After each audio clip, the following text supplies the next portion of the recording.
Bueno, muy bien, con ritmo de radio llegamos hasta la oficina del fiscal Francisco Arriens. Arrien, buenos días, ¿qué tal? ¿Cómo le va? ¿Qué tal? Buen día, ¿cómo estás?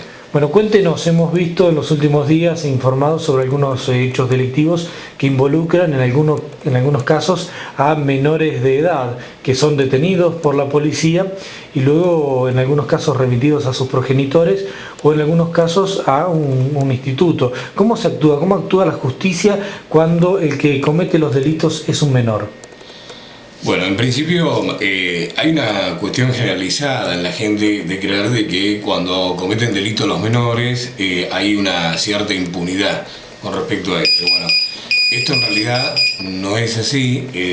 Todos los menores que cometen un delito, todos tienen algún tipo de responsabilidad penal, si bien no tienen condenas porque son inimputables, sí están bajo un proceso de un juez que establece lo que llama un juicio de responsabilidad penal.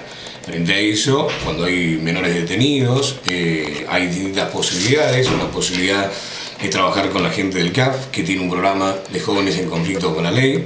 En algunos otros casos se trabaja con menores que tienen o reincidencias o hechos de mucha violencia, son internados en el Instituto de Menores, en Bariloche y en la provincia hay varios. En esos casos, cuando son internados en los institutos, luego de cumplir los 18, y si el hecho es grave en realidad, luego de los 18 pueden ser juzgados. Claro, pueden ser juzgados y en algunos casos condenados. Es decir, lo que ocurre con los menores es que los jueces tienen la posibilidad de poder determinar qué es lo mejor para esos menores, ¿sí? Es decir, se parte de la base de que por su inmadurez son chicos que pueden ser recuperables, o sea que pueden tener distintas posibilidades. En algunos casos vienen de situaciones familiares realmente graves, en algunos casos hay ausencia absoluta de padres o de responsables legales.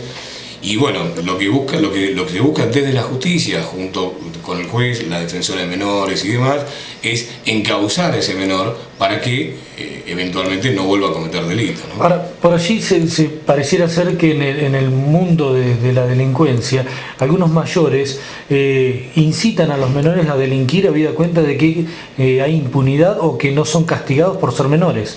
Claro, bueno, en realidad, lamentablemente siempre hay adultos que promueven el delito entre los menores. Eso es una realidad. De todas maneras, como yo te decía anteriormente, ese menor no es que comete un delito y no pasa nada. No, ahí actúa la justicia, actúa el Estado a través de otros organismos, como por ejemplo el Ministerio de Familia. Es decir, se busca a ese menor, por supuesto, alejarlo del delito. Esta es la idea del Estado, ¿no? En algunos casos se logra, en otros casos no.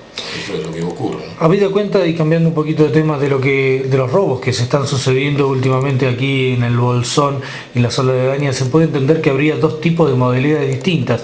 Por allí el arrebato y esto de romper vidrieras, robar lo que hay y salir corriendo, que está realizado más sobre todo por chicos menores de edad, o se entiende que por allí de otra categoría. Y por otro lado, robo a viviendas con una aparatología ya más importante.